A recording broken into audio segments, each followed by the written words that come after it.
तर फडणवीसांनी राहुल गांधींबाबत जे वक्तव्य केले ते अयोग्य असल्याचं शरद पवारांनी म्हटलंय. राहुल गांधी हे विरोधी पक्ष नेते आहेत असंही पवारांनी म्हटलंय. फडणवीसांची टीका अयोग्य वाटली असंही शरद पवारांनी म्हटलेलं आहे.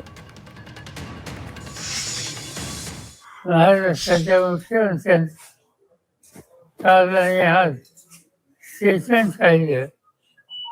त्याच्यामध्ये उदाहरणार्थ राहुल गांधींच्या संबंधी त्यांनी जे शब्द वापरले मला स्वतःला ते अयोग्य वाटतं.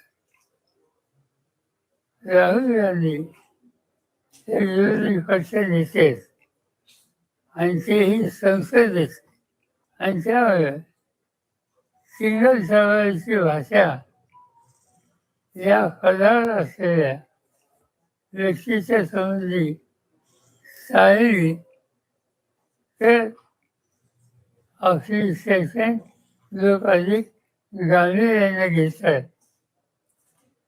आणि ते घ्यावीत अशी अपेक्षा आहे.